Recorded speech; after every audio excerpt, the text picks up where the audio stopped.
Aladdin के जिन का ज़वाल।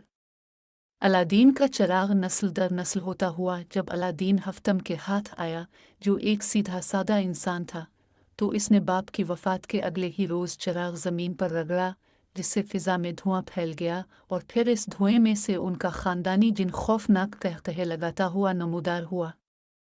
इसके बाजू मशरिक़ और मग़रिब में फैले हुए थे और कद आसमान से बातें कर रहा था। जब ये धुआं छटा और इस कवि हैकल जिनकी दहला देने वाली आवाज़ फ़िज़ा में गूंजी, क्या हुक्म है मेरे आका, तो अलादीन हफ्तम ने एक नज़र से देखा और फिर कहा, ज़रा दौड़कर नुक्कर वाली दुकान से मेरे लिए एक सानची पान ला। जिनको अपने नए आका के इस हुक्म की तामील में बड़ी शर्म महसूस हुई, मगर उसने तामील की और दोबारा हाथ बांध कर खड़ा हो गया। अलादीन ने इसे हुक्म का मुंतज़िर पाया तो कहा, नहाना चाहता हूँ, बाल्टी अटे और सरकारी नलके से पानी भरकर उसे सहन में रख दो। जारी है। जिनको अगरचा एक बार फिर बड़ी सुबकी महसूस हुई, मगर उसने जो हुक्म मेरे आका कहा और गायब हो गया। नहाने से फरागत पाकर अलादीन ने एक बार फिर चिराग रगड़ा, जिस पर एक गुड़गड़ाहट सुनाई दी और खौफनाक कहकहे लगाता हुआ जिन नमूदार हुआ। इसने जयाक कर कहा, क्या हुक्म है मेरे आका? अलादीन ने कहा, बाजार से सब्जी वगैरह लेकर और मेरे लिए जल्दी से खाना तैयार करो, मुझे बड़ी भूख लगी है। ये सुनकर जिन बहुत शर्मसार हुआ और गर्दन झुकाकर बाजार की तरफ चल पड़ा। खाना वगैरह खाकर अलादीन ने एक बार फिर चिराग रगड़ा, जिस पर जिन एक हिस्यानी हंसी हंसता हुआ नमूदार हुआ और हाथ बांधकर खड़ा हो गया। अलादीन ने हुक्म दिया कि हमसायों से थोड़ी सी पतुमाम कर ला और चाय बना। यह सुनकर पसीने के कतरे जिनकी पेशानी पर नमूदार हुए, जो इसने फौराए हाथ से पोंछ डाले और बादल नखास्ता हुक्म की तामील में मशगूल हो गया।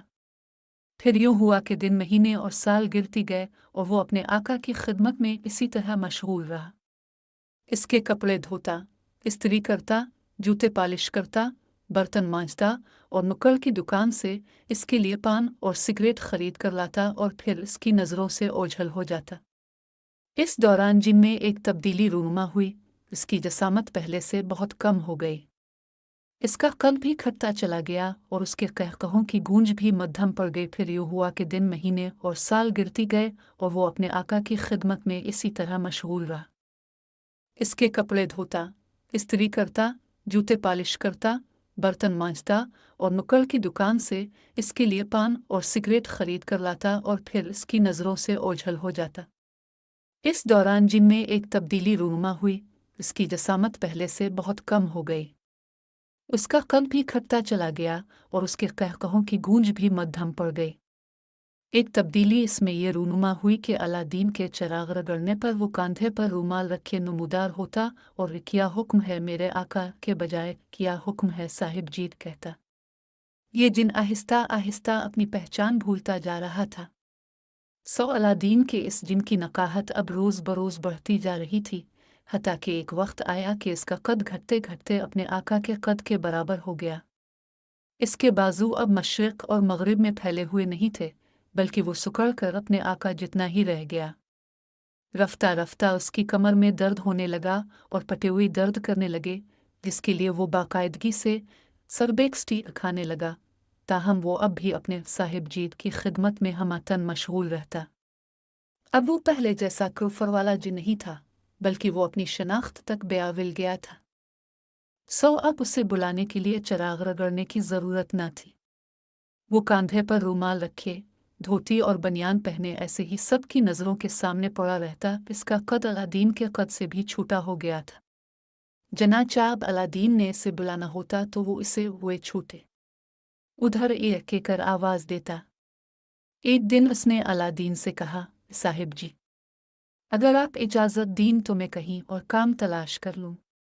आपको जो तनख्वाह मिलती है, इसमें आपका अपना गुजारा भी नहीं होता। अलादीन ये सुन काफ झींप गया और फिर उसने रजामंदी के इजहार के लिए होले से अपनी गर्दन हिलाई। ये जिन आजकल बाबू होटल में मुलाजिम है और एक छोटे ओए की आवाज़ सुनकर थके थके कदमों के साथ एक मेज़ से दूसरी मेज़ की तरफ जाता है। कभी कभी इसे अपना माजी याद आता है तो उसकी आंखें भर आती हैं। मशरिक़ और मग़रिब में फैले हुए बाजू और आसमान से बातें करता हुआ कद بڑے بڑے بادشاہوں کے محلوت کو اپنی ہتھیلی پر الفاٹے لینے والا جن دوبارہ جن کے روپ میں آنے کے لیے اپنی تمام قوتیں مجتمع کرتا ہے، مگر اپنی اس تمام تر کوشش کے نتیجے میں وہ سگریٹ کے دھوئیں جتنے مرغولے میں سے اپنی دکھتی کمر پر ہاتھ رکھے نمودار ہوتا ہے۔ اس پر وہ مارے ندامت کے سر جھکا لیتا ہے اور ہولے سے کہتا ہے، میں بڑے کروفر والا جن تھا، مگر میرے اکاہے نے مجھے کمزور کر دیا۔ پھر ایک دم سے